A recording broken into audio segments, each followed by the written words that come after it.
Deus, cumprimento os irmãos com a paz do Senhor. Amém. Podeis sentar, meus amados irmãos. Para mim é uma honra, uma alegria e uma satisfação estar aqui para juntos nos congratularmos das bênçãos que o Senhor tem nos outorgado pela sua graça. Eu quero ler um texto da palavra de Deus que se encontra no livro de Efésios, capítulo de número 2. Livro de Efésios, capítulo de número 2, a partir do versículo 1.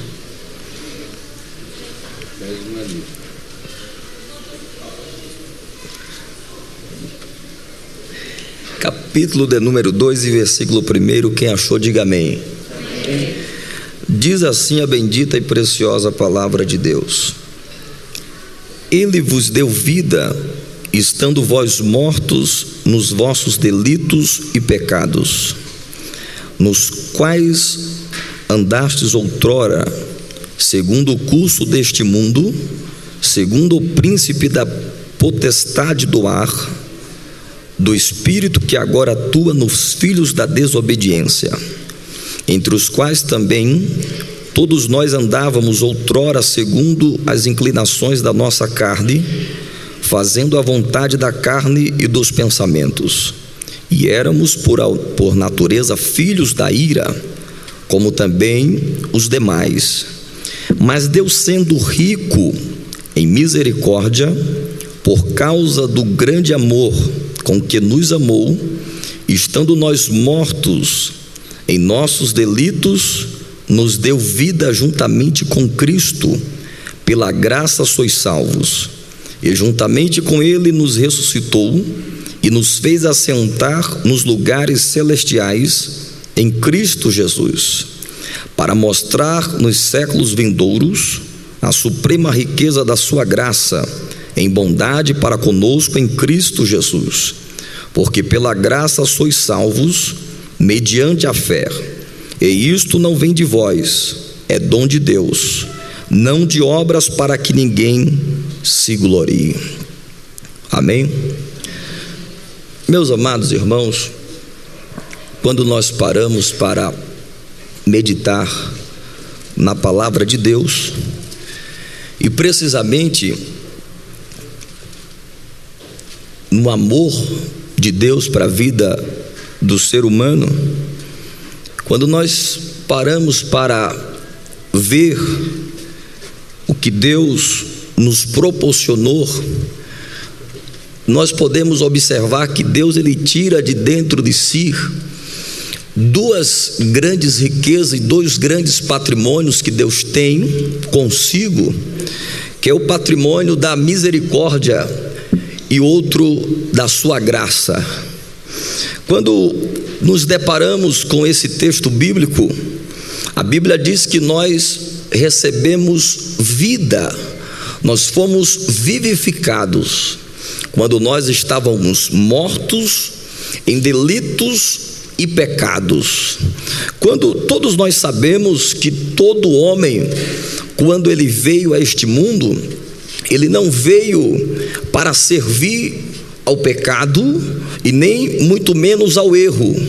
O homem foi feito imagem e semelhança de Deus.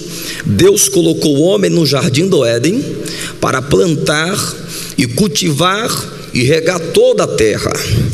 E devido à grande inflamação da serpente, porque quando nós paramos para observar, desde o jardim do Éden até mesmo muito antes do homem praticar o pecado, nós podemos perceber que desde o céu, quando Satanás, que não era o diabo, era um anjo, um querubim ungido, que a Bíblia diz que ele andava no meio das pedras afogueadas, e ele era tão inteligente, podemos considerar que ele era o braço direito de Deus.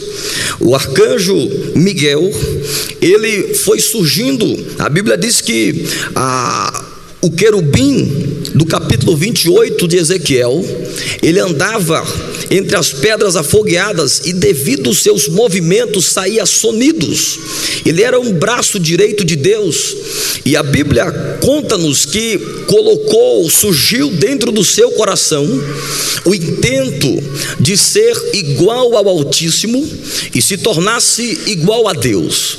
E desde então estava ele lá no céu com toda a equipe dos anjos celestial. Ele era um anjo, um querubim, que era muito respeitado, admirado, porque ele habitava dentro dele a inspiração do Todo-Poderoso. Mas devido à sua arrogância, à sua inveja de Deus, de querer fazer-se igual a Deus, a Bíblia diz que Deus o mandou de cima para a terra. E a Bíblia diz, Lucas revela Jesus dando um dos seus sermões. Ele disse que eu via Satanás como um raio cair do céu.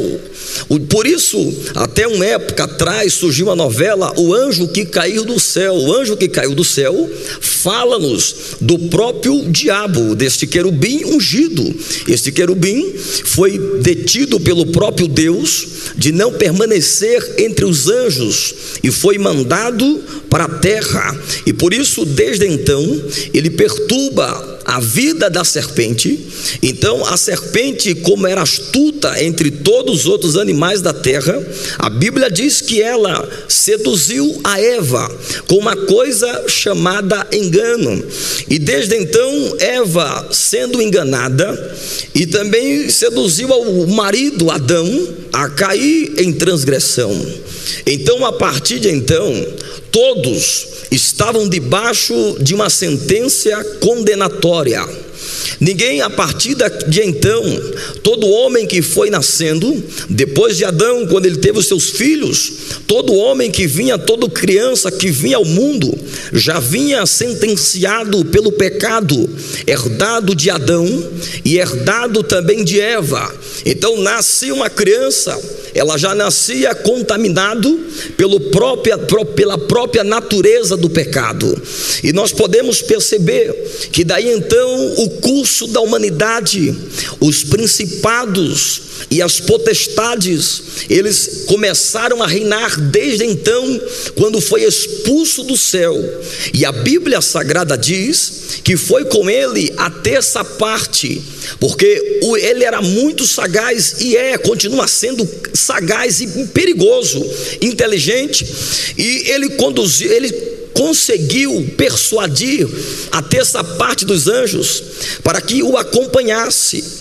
E nós podemos perceber que este mesmo espírito antigo, ele continua reinando e pairando em toda a face da terra, em toda a humanidade. Nós podemos perceber que cada região há um príncipe do demônio que atua nas regiões, fazendo com que o homem fira os princípios de Deus, fira a moral de Deus e desobedeça. Como lemos aqui, outrora nós andávamos, vivíamos, a Bíblia diz que ao curso deste mundo, e seguindo também ao principado e às potestades, que conduzia o homem.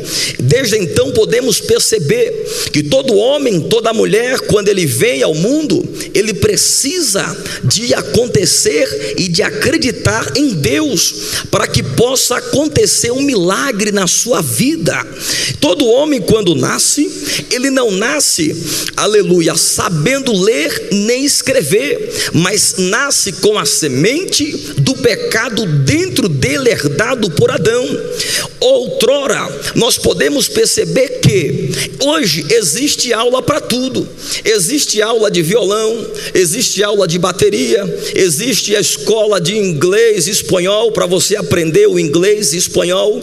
Agora, não existe uma escolinha com o nome A Escola do Pecado.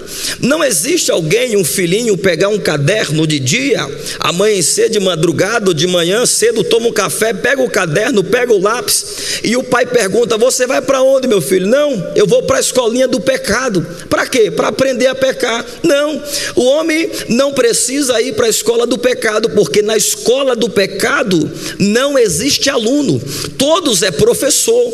O homem pode nascer lá dentro do interior da Bahia, do sertão, do Nordeste, pode ser analfabeto, não saber ler nem escrever, mas sabe pecar. Aleluia, porque a semente está impregnada dentro da sua alma, contaminada por Adão. Então todos estão debaixo das mesmas sentenças condenatórias. Por isso que a Bíblia diz em Romanos, capítulo de número 3 e versículo de número 23, porque todos pecaram e destituídos estão da glória de Deus. Não tem ninguém bom, não tem ninguém justo. O homem é tão ruim que Deus se arrependeu de ter feito o homem. No capítulo de Gênesis, a Bíblia diz: e arrependeu Deus de ter feito o homem. Só se Deus se arrependeu, ou seja, Deus mudou de ideia. Depois que ele fez o homem, não é que Deus ele se arrependa no sentido de cometer um erro, não. No texto, quando diz se arrependeu, quer dizer mudar de ideia. Ou seja, o homem ele nasceu inclinado para o erro. É mais fácil você errar, fazer o errado, do que o certo. Você já percebeu que é mais fácil mentir do que falar a verdade? Quando alguém liga e você não quer atender, principalmente uma coisinha simples, aí você diz assim: oh, diga que eu não estou. É mais fácil mentir do que falar a verdade, porque o homem, a natureza pecaminosa está tendente, tem essa tendência desde os primórdios. E quando paramos para meditar à luz da Bíblia, nós podemos perceber que o homem estava inclinado no longo abismo do pecado. Mas quando nós paramos para continuar analisando a vida da humanidade, a Bíblia diz que a humanidade era todos como ovelhas desgarrados, que não tinha pastor. Porque o homem, antes de ouvir falar de Jesus, antes de conhecer a graça e a misericórdia, que é uma das grandes riquezas que Deus tem, Deus resolveu distribuir para a humanidade o primeiro grande patrimônio de Deus, produto mais caro que não se vende no Carrefour, no Extra, é uma coisa chamada misericórdia. Então o homem estava todo sentenciado de caminho para o inferno. A Bíblia Sagrada diz que Deus, olhando do céu para a terra, não viu um justo sequer. Não existe um homem justo. Todos pecaram, todos estão debaixo da mesma sentença. E aí, quem poderia contornar toda esta situação da humanidade caída, da humanidade tão pervertida?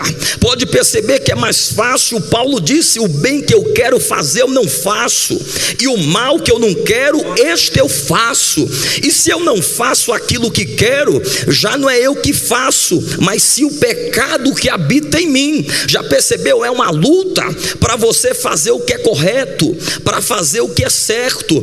Aí Deus falou: não, eu vou tirar de dentro de mim algo que transcende para a eternidade. A misericórdia, já ensina o nosso mestre pastor Vargas Daniel, que a misericórdia é o produto mais caro. E é mesmo, a Bíblia diz que o juízo de Deus é sem misericórdia para aqueles que não usou misericórdia, porque a misericórdia triunfa sobre o juízo de Deus. Então Deus disse: não, vou pegar este patrimônio que eu tenho, que diz que Deus é rico, é riquíssimo em misericórdia.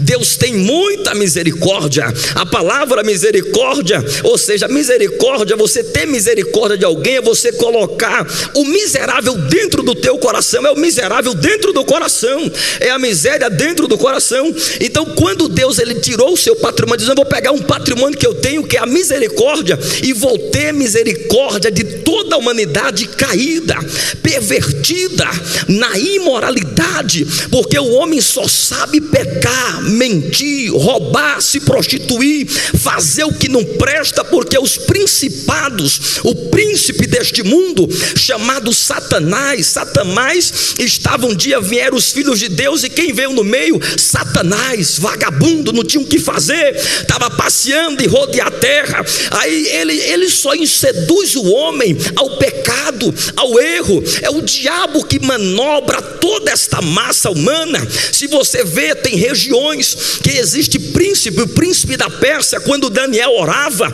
ele dominava aquela região da Pérsia, da Grécia. Cada região tem um príncipe do demônio, autorizado por Satanás, porque há uma hierarquia no mundo espiritual também. O diabo é o chefão, tem os seus discípulos, e os discípulos dele é os demônios que atuam para fazer o homem cada dia mais pecar e ir em direção para o inferno, porque a Bíblia diz que o inferno não foi feito para o homem, o inferno foi feito para o diabo e os seus anjos. Deus jamais ia preparar o inferno para colocar os seres humanos.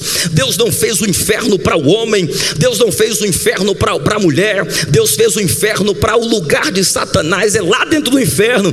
Deus ainda deu a oportunidade dele ficar rodando sem ter o que fazer por aí, só para perturbar a vida do homem. Mas Deus disse: não, eu vou usar de misericórdia para poder contornar a situação. Qual é a função então, pastor, da misericórdia?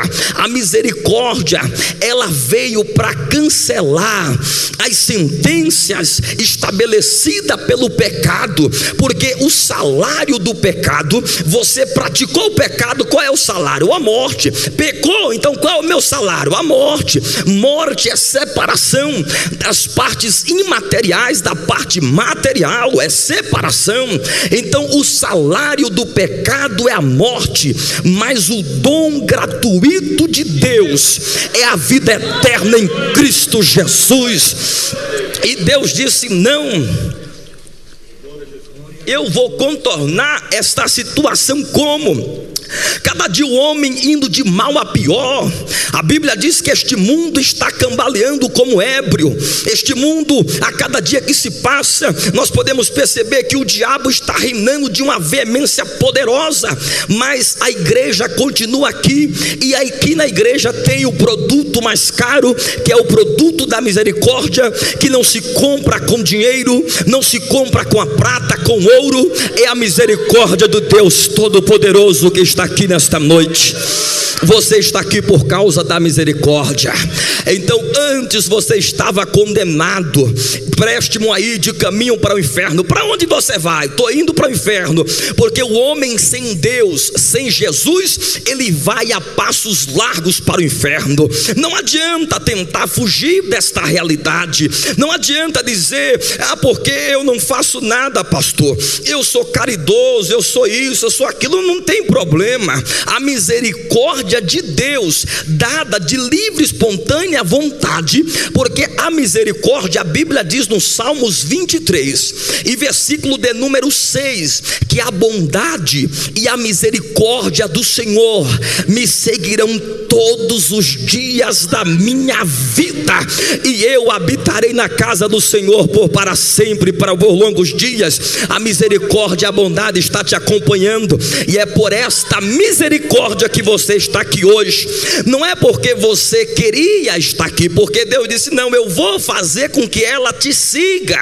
E você que chegou aqui, meu irmão, você que chegou aqui, meu amigo, você está aqui pela misericórdia, porque antes de você ouvir falar de Jesus, você estava como condenado. Aí Deus disse: não, eu vou vir com a misericórdia, e eu vou trazer a misericórdia para quê? Para cancelar. Agora, em vez de condenado, é justificado pelo sangue de Jesus Cristo de Nazaré. Quem aqui acredita na misericórdia de Deus? A misericórdia ela é o produto que paira sobre o juízo de Deus. A misericórdia, a Bíblia diz no Salmos de número 100 versículo 5, que a benignidade e a misericórdia do Senhor, ela é eterna. A misericórdia, ela é eterna e vai de geração a geração.